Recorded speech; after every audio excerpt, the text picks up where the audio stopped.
बिस्मिल्लाहिर्रहमानिर्रहीम। इय्याका नअबुदु व इय्याका नस्तईन। देखती आंखों सुनते कानों बोलती जुबानों को मेरा सलाम। अच्छा तो व्यूअर्स, आज हम तीन टॉपिक डिस्कस करेंगे। सबसे पहले रिलेटिव एटॉमिक मास, फिर दूसरा टॉपिक है आइसोटोप, तीसरा टॉपिक है रिलेटिव अबंडेंस ऑफ आइसोटोप। ठीक है, सबसे पहले हम पढ़ेंगे रिलेटिव एटॉमिक मास। इसके दो क्वेश्चन बन सकते हैं कि रिलेटिव एटॉमिक मास होता क्या है और इसका यूज हम क्यों करते हैं। ठीक है, सबसे पहले इसकी डेफिनेशन की ये होता क्या है। Relative atomic mass is the mass of an atom of an element as compared to the atomic mass of the carbon taken as is 12। ठीक है, कि किसी भी एलिमेंट का एटॉमिक मास अगर कार्बन के एटम से कंपेयर करके जो हम निकालते हैं उसे हम कहते हैं रिलेटिव एटॉमिक मास। रिलेटिव का मतलब ही क्या होता है कि रिश्तेदार, ताल्लुक, मतलब इसका किसी ना किसी के साथ ताल्लुक बनाना है हमने। तो इसमें ताल्लुक कौन सा होगा, कार्बन के एटॉमिक मास का, जो कि होता है 12। ठीक है, इसका यूनिट कौन सा यूज करते हैं हम, एटॉमिक मास यूनिट, जिसे हम AMU से रिप्रेजेंट करते हैं। ठीक है, जो कि होता है 1/12। अब एक क्वेश्चन होता है कि why atomic mass is in fraction, कि एटॉमिक मास फ्रैक्शन में क्यों होते हैं। उसका आंसर ये है कि देखो हाइड्रोजन है ना, हाइड्रोजन, उसका एटॉमिक नंबर कितना है, 1।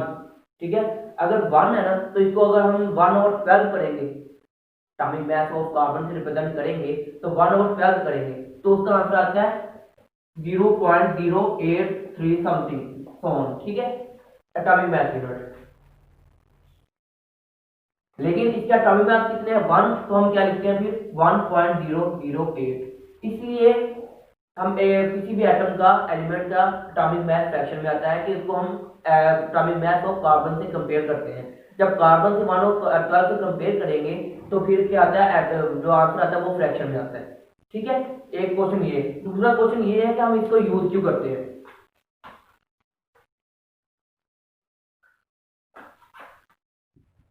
तो दूसरा क्वेश्चन है कि रिलेटिव एटॉमिक मास को हम क्यों यूज करते हैं। क्वेश्चन क्या है, व्हाई वी यूज या मेजर रिलेटिव एटॉमिक मास, कि हम रिलेटिव एटॉमिक मास को का यूज और मेजर क्यों करते हैं। इसका आंसर ये है कि masses of atoms are extremely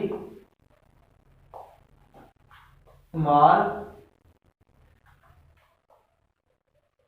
which cannot be measured any balance by any balance, so we use relative atomic mass to measure measure masses of। इसका आंसर ये है कि एटम के मैसेज इतने स्मॉल होते हैं तो किसी भी बैलेंस से हम मेजर नहीं कर सकते उनका वेट। तो फिर हम रिलेटिव एटॉमिक मास मेजर करते हैं ताकि उनका मैसेज का वेट मालूम कर सकें। ठीक है, तो हमने यहाँ एक टॉपिक में हमने 3 क्वेश्चन पढ़े कि रिलेटिव एटॉमिक मास होता क्या है, सबसे पहले वो पढ़ा, फिर उसका यूनिट क्या है, उसका यूनिट, उसका why atomic mass is in fraction, उसका हमने आंसर पढ़ा। फिर चौथा ये है कि व्हाई वी यूज या measure of relative atomic mass, उसका आंसर ये है कि आप किसी भी एटॉमिक मास को मेजर करने के लिए हम रिलेटिव एटॉमिक मास यूज करते हैं, क्योंकि एटॉमिक मास इतने स्मॉल होते हैं तो उसको हम किसी भी बैलेंस से वेट नहीं कर सकते। तो नेक्स्ट टॉपिक हमारा है आइसोटोप। तो नेक्स्ट टॉपिक है आइसोटोप, कि आइसोटोप होते क्या हैं। सबसे पहले इनकी definition, isotope of an element which have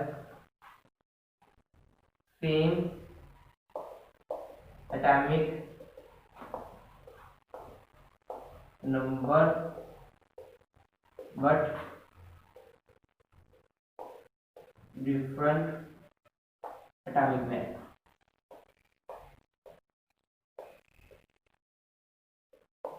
isotope उसे कहते हैं कि किसी भी एलिमेंट का सेम एटॉमिक नंबर हो लेकिन डिफरेंस का हो मैथ नंबर में। ठीक है। फॉर एग्जाम्पल हम कार्बन का लेते हैं, कार्बन के 3 आइसोटोप्स होते हैं। एग्जाम्पल किसकी लेंगे हम, कार्बन की। आइसोटोप्स ऑफ कार्बन कितने हैं, 3, C6H12, C6H13, C6H14। अब देखो ये इसका एटॉमिक नंबर क्या है, 6 क्या है, सेम है, लेकिन मैथ में क्या आ रहा है, डिफरेंस आ रहा है, जो कि क्या है 12, 13 और 14। इन्हें हम कहेंगे आइसोटोप, मतलब एटॉमिक नंबर सेम हो, नंबर ऑफ प्रोटॉन सेम हो, लेकिन मैथ नंबर क्या हो, डिफरेंट हो, हम कहते हैं आइसोटोप। ठीक है। अब हम न्यूट्रॉन नंबर कैसे निकालेंगे, अब देखिए हमारे पास कितने हैं मैथ नंबर, अगर हम इसका निकालते हैं C6H12 का, तो एक न्यूट्रॉन नंबर निकालना है। अब मैथ में से हम प्रोटॉन निकाल देंगे, जो रिमेनिंग होगा उसे हम क्या कहेंगे, न्यूट्रॉन। अगर हम 12 में से एटॉमिक नंबर, एटॉमिक मैथ में से एटॉमिक नंबर हम जब माइनस करेंगे तो हमारे पास क्या आएगा, न्यूट्रॉन नंबर। ठीक है। आपको ये पता होगा number of proton is equal to number of electron, मतलब 6 प्रोटॉन है तो 6 ही इलेक्ट्रॉन होंगे, तो इसमें मैथ नंबर क्या होगा, 12। Same atomic number but different atomic math is called isotope. हमने एक एग्जांपल लिया, न्यूट्रॉन नंबर कैसे निकाल सकते हैं। अगर हम इससे निकालेंगे कार्बन 13 में से, तो 13 माइनस 6, तो यहाँ पर न्यूट्रॉन नंबर कितने होंगे, 7। एटॉमिक मैथ में से एटॉमिक नंबर हम जब माइनस करेंगे, सब्ट्रैक्ट करेंगे, जो आंसर आएगा उसे हम कहते हैं न्यूट्रॉन नंबर। ठीक है। ये तो होगी आइसोटोप की।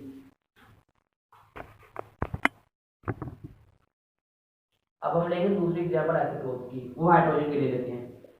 1 1 1 2 1 3। इसमें भी देखो एटॉमिक नंबर क्या है, सेम है, मतलब कि प्रोटॉन नंबर क्या है हमारे पास, सेम है। डिफरेंस कहाँ है उसके एटॉमिक मैथ में, इसमें एटॉमिक मैथ कितना है, 1, इसका 2 है, इसका 3 है। ठीक है। इसे हम प्रोटियम भी कहते हैं, इसका नाम प्रोटियम,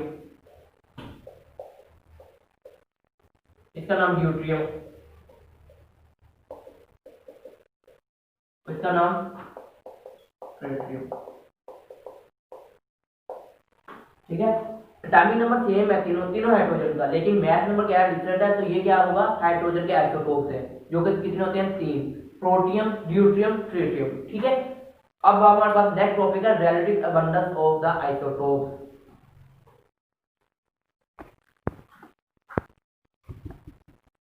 तो नेक्स्ट टॉपिक है रिलेटिव अबंडेंस ऑफ आइसोटोप्स। ठीक है। अब द प्रॉपर्टी होता क्या है, the properties of particular elements which is mentioned in the literature mostly correspond to the most abundant isotopes of that element. इसका मतलब क्या है कि किसी भी एलिमेंट या एटम के जो आइसोटोप्स होते हैं ना, उनकी रिलेटिव अबंडेंस क्या होती है, एक दूसरे से कोरस्पॉन्ड होती है। मतलब एक हाइड्रोजन है ना, हाइड्रोजन 1, हाइड्रोजन 2, इनकी रिलेटिव अबंडेंस क्या होगी, डिफरेंट होगी एक दूसरे से, लेकिन आइसोटोप हाइड्रोजन के हैं, लेकिन इनकी रिलेटिव अबंडेंस में क्या होगा, डिफरेंस होगा। इसे कहते हैं रिलेटिव अबंडेंस ऑफ आइसोटोप्स। इसको हम एक टेबल से भी आपको समझाने की कोशिश करेंगे। सबसे पहले पढ़ेंगे मोनो आइसोटोपिक एलिमेंट। ऐसे एलिमेंट जिनका सिर्फ एक आइसोटोप होता है उसे हम कहते हैं मोनो आइसोटोपिक एलिमेंट। दो एलिमेंट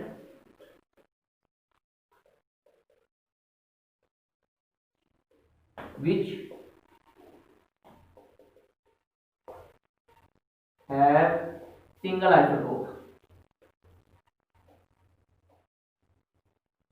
ऐसे एलिमेंट जिनका सिर्फ एक आइसोटोप होते हैं उसे हम कहते हैं mono isotopic element. For example fluorine का सिर्फ एक आइसोटोप होता है, आयोडीन ले लो, आयोडीन का सिर्फ एक आइसोटोप होता है, ये भी मोनोटॉमिक आइसोटोप है, ये भी मोनोटॉमिक आइसोटोप हैं, और गोल्ड भी। ये कैसी एग्जांपल्स है, ठीक है, जिनके एक आइसोटोप होते हैं, हम कहते हैं मोनो आइसोटोपिक एलिमेंट। अब रिलेटिव अबंडेंस ऑफ आइसोटोप में दोबारा आपको एक्सप्लेन कर देता हूँ कि किसी भी एलिमेंट का जो हम जिसको हम स्पेसिफिक करें, जिसको हम मेंशन किया, मतलब हाइड्रोजन को हम यहाँ पे मेंशन करते हैं। हाइड्रोजन का आपको पता 3 आइसोटोप होते हैं, प्रोटियम, ड्यूटियम, ट्रिटियम। ठीक है। आइसोटोप हाइड्रोजन के, लेकिन इनकी रिलेटिव अबंडेंस में क्या होगा, फ्लक्चुएट होगा, डिफरेंस होगा। ठीक है। हाइड्रोजन 1 1, हाइड्रोजन 1 2, यानी कि प्रोटियम में क्या होगा, 99% की अबंडेंस होती है, जबकि दूसरी तरफ क्या है, 0.015। ठीक है। आइसोटोप हाइड्रोजन का, लेकिन उनका रिलेटिव अबंडेंस में क्या होगी, डिफरेंस होगी, इसे हम कहते हैं relative abundance of the isotope.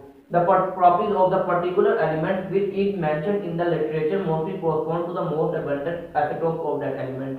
ठीक है। इसका मतलब यही है कि किसी भी एलिमेंट को जिसको हम मेंशन कर रहे हैं, जैसे हाइड्रोजन को हम यहाँ पर मेंशन करें, उसके आइसोटोप सेम होंगे। आइसोटोप में क्या होगी, उसके बंडल्स में डिफरेंस होगा, लेकिन आइसोटोप किसके लेंगे हम, सिर्फ हाइड्रोजन के लेंगे। अगर कार्बन के लेंगे तो कार्बन के ही आइसोटोप 3 जो होते हैं वही लेंगे, लेकिन उनके रिलेटिव बंडल्स में क्या होगी, थोड़ी सी डिफरेंस होगा। ठीक है, इसे क्या हम कहते हैं रिलेटिव बंडल्स होगा आइसोटोप। इसको हम एक यानी कि टेबल से भी आपको समझाने की कोशिश करते हैं।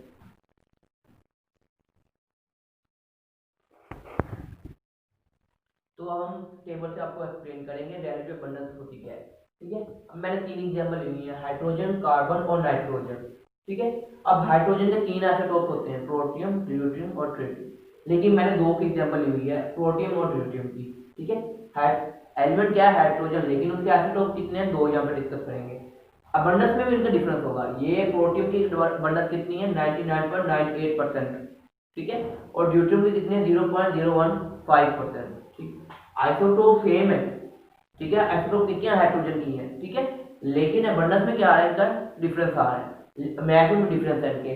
प्रोटियम का मैथ है 1.0078 AMU एटॉमिक मैथ यूनिट, जबकि ड्यूटेरियम का एटॉमिक मैथ है 2.014। ठीक है, ये फ्रैक्शन में क्यों आ रहा है, यानी कि क्योंकि हमने इसे एटॉमिक मैथ को कार्बन से कंपेयर किया हुआ है। ठीक है, किसी भी एटम का यानी कि फ्रैक्शन में एटॉमिक मास क्यों होता है, उसका आंसर यही है कि हम उसके कार्बन से उसके एटॉमिक मास को कार्बन के एटॉमिक मास से कंपेयर करना शुरू करते हैं 1/12 के साथ, इसलिए ये किसी भी एटम का एटॉमिक मास वो फ्रैक्शन में आता है। ठीक है, दूसरा है कार्बन। कार्बन के 3 आइसोटोप होते हैं, लेकिन हम यहाँ पे 2 डिस्कस करेंगे, C6H12, C6 और 13। ठीक है, कार्बन के आइसोटोप हैं, लेकिन इनके अबंडेंस में क्या आ रहा है, डिफरेंस आएगा। ये C6H12 जो है उसका उसकी अबंडेंस है 98.893%। ठीक है, जबकि C613 उसका यानी कि जो हमारे पास अबंडेंस है 1.107। आइसोटोप कार्बन के ही है, लेकिन उनके अबंडेंस में क्या आ रहा है, डिफरेंस आ रहा है। इसके एटॉमिक मास में भी डिफरेंस होगा। इसका मास कितना है, 12.00, ये किसका है, C6H12 का, जबकि C6 और 13 का क्या है, 13.003। देखो एटॉमिक मास 13 है तो 13 से स्टार्ट हुआ है, एटॉमिक मास 12 है तो 12 से स्टार्ट हुआ है। ये है फ्रैक्शन, ये चीज, ये फ्रैक्शन है। ये देखिए इसका ये प्रोटॉन नंबर है ना, ये 1 है एटॉमिक मास, सॉरी, तो मास नंबर से स्टार्ट हुआ है, इसका 2 है तो इसका 2 से स्टार्ट हुआ है, ये है फ्रैक्शन। ये फ्रैक्शन हमारे यानी कि एटॉमिक मास को कार्बन से कंपेयर करके आता है। ठीक है, इस वजह से फ्रैक्शन में आता है किसी भी आइटम का एटॉमिक मास। अब तीसरा है नाइट्रोजन। ठीक है, नाइट्रोजन को 2 आइसोटोप डिस्कस करेंगे, 7 14 7 15। ठीक है, atomic mass atomic number same है, लेकिन एटॉमिक मास क्या डिफरेंस है। अब इनके बंडल्स में भी क्या आएगा, डिफरेंस आएगा। देखो 99.634%, ये किसकी है, 7 14 की नाइट्रोजन के, जबकि 0.366 कितनी है, नाइट्रोजन 7 15 की है। ठीक है, इसके मैथ में क्या आएगा, डिफरेंस आएगा। देखो 17 है ना, 17 14 का कितना है, 14.003। देखो इसका एटॉमिक मास 14 है तो 14 से स्टार्ट हुआ, 0.003 क्या है, ये फ्रैक्शन में आया। फ्रैक्शन में क्यों आया, क्योंकि हमने कार्बन के एटॉमिक मास से कंपेयर किया जब वो फ्रैक्शन में आंसर आ गया। ठीक है, अब ये देखें 15 है तो 15 से स्टार्ट हुआ एटॉमिक मास, बाकी 0.00 ये फ्रैक्शन है। ये एटॉमिक मास को किससे कंपेयर किया हुआ है, हमने कार्बन के साथ। इसका मैथ किसके साथ कंपेयर किया हुआ है, उसके मैथ ऑफ कार्बन के साथ, इसलिए यहाँ पर फ्रैक्शन आया। फ्रैक्शन हर किसी में आता है, हर एटम के एटॉमिक मास में आता है। वो अगर हम एटॉमिक मास को कार्बन से यानी कि कंपेयर करेंगे फिर फ्रैक्शन में आंसर आएगा। तो व्यूअर्स आज के लिए इतना ही, कल तक के लिए इजाजत, हम कल नए लेक्चर का आपके खिदमत में हाजिर होंगे, तब तक के लिए हाफिज़, वस्सलाम।